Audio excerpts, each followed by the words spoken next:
Hello दोस्तों, आज हम सुनेंगे सूर्य देव जी की कहानी। सूर्य का व्रत 1 वर्ष या 30 रविवारों तक अथवा 12 रविवारों तक करना चाहिए। रविवार को सूर्योदय से पूर्व बिस्तर से उठकर शौच व स्नान आदि से निवृत्त होकर स्वच्छ लाल रंग के वस्त्र पहने। तत्पश्चात घर के ही किसी पवित्र स्थान पर भगवान सूर्य की स्वर्ण निर्मित मूर्ति या चित्र स्थापित करें। इसके बाद विधि विधान से गंध पुष्पादि से भगवान सूर्य का पूजन करें।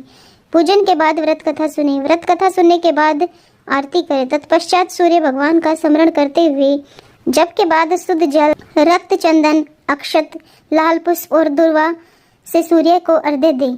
सात्विक भोजन व फलाहार करें। भोजन में गेहूं की रोटी, दलिया, दूध, दही, घी और चीनी खाएं। रविवार के दिन नमक नहीं खाएं। सर्व मनोकामनाओं की पूर्ति हेतु रविवार का व्रत श्रेष्ठ है। इस व्रत की विधि इस प्रकार है। प्रातः काल स्नान आदि से निवृत्त हो स्वच्छ वस्त्र धारण कर शांत चित्त होकर परमात्मा का स्मरण करें। भोजन एक समय से अधिक नहीं करना चाहिए। भोजन तथा फलाहार सूर्य का प्रकाश रहते कर लेना चाहिए। यदि निराहार रहने पर सूर्य छिप जाए तो दूसरे दिन सूर्योदय हो जाने पर अर्घ्य देने के बाद ही भोजन करें। व्रत के अंत में सूर्य व्रत की कथा सुननी चाहिए। व्रत के दिन नमकीन तेल युक्त भोजन कदापि ग्रहण न करें। इस व्रत के करने से मान सम्मान बढ़ता है तथा शत्रुओं का क्षय होता है।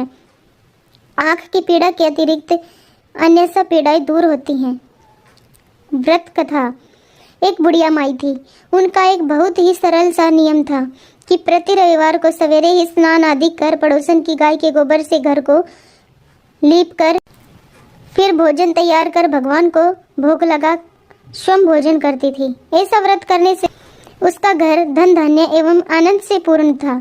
इस तरह कुछ दिन बीत जाने पर उसके पड़ोसन विचार करने लगी कि यह वृद्धा सर्वदा मेरी गौ का गोबर ले जाती है, इसलिए वह अपनी गाय को घर के भीतर बांधने लगी। बुढ़िया को गोबर न मिलने से रविवार के दिन वह अपने घर को न लीप सकी, इसलिए उसने न तो भोजन बनाया और न भगवान को भोग लगाया तथा स्वयं भी उसने भोजन नहीं किया। इस प्रकार उसने निराहार व्रत किया। रात हो गई और वह भूखी सो गई।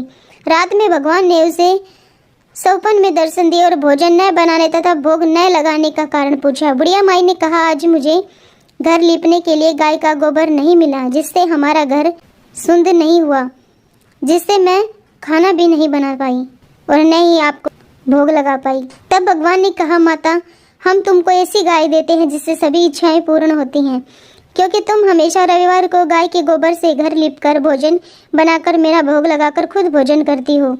इससे मैं खुश होकर तुमको यह वरदान देता हूँ तथा अंत समय में मोक्ष देता हूँ। सौपन में ऐसा वरदान देकर भगवान अंतर्ध्यान हो गए और जब वृद्धा की आंख खुली तो वह देखती है कि आंगन में एक अति सुंदर गाय और बछड़ा बंधे हुए हैं। वह गाय और बछड़े को देखकर अत्यंत प्रसन्न हुई और उनको घर के बाहर बांध दिया, वही खाने का चारा डाल दिया। जब उसके पड़ोसन ने बुढ़िया के घर के बाहर एक अति सुंदर गाय और बछड़े को देखा तो द्वेष के कारण उसका हृदय जल उठा तथा जब उसने देखा कि गाय ने सोने का गोबर किया है तो वह उस गाय का गोबर ले गई और अपनी गाय को गोबर उसकी जगह पर रख गई। वह नित्य प्रति ऐसा करती रही और सीधी सादी बुढ़िया को इसकी खबर नहीं होने दी। तब सर्वव्यापी ईश्वर ने सोचा कि चालाक पड़ोसन के कर्म से बुढ़िया ठगी जा रही है। भगवान ने संध्या के समय अपनी माया से बड़े जोर की आंधी चला दी। बुढ़िया ने अंधेरी के भय से अपनी गाय को घर के भीतर बांध लिया। प्रातःकाल उठकर जब वृद्धा ने देखा कि गाय ने सोने का गोबर किया है तो उसके आश्चर्य की सीमा न रही। वह प्रतिदिन गाय को घर के भीतर बांधने लगी। उधर पड़ोसन ने देखा कि बुढ़िया गौ को घर के भीतर बांधने लगी है और उसका सोने का गोबर उठाने का दाव नहीं चलता, तो वह ईर्ष्या से जल उठी और कुछ उपाय न देख उसने उस देश के राजा की सभा में जाकर कहा, महाराजा, मेरे पड़ोस में एक वृद्धा के पास ऐसी गाय है जो आप जैसे राजाओं के ही योग्य है। वह रोज सोने का गोबर देती है।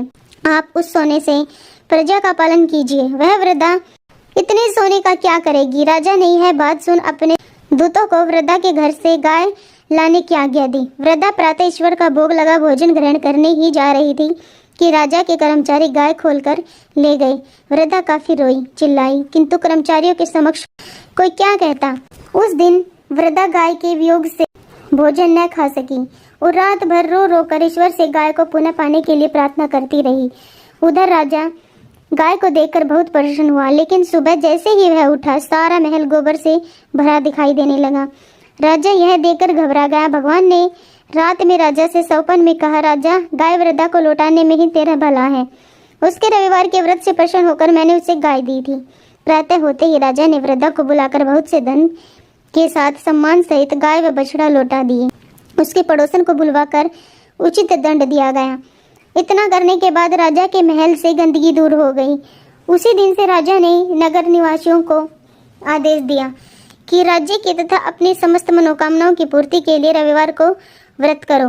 व्रत करने से नगर के लोग सुखी जीवन व्यतीत करने लगे। कोई भी बीमारी तथा प्रकृति का प्रकोप उस नगर पर नहीं होता था। सारी प्रजा सुख से रहने लगी। Thank you.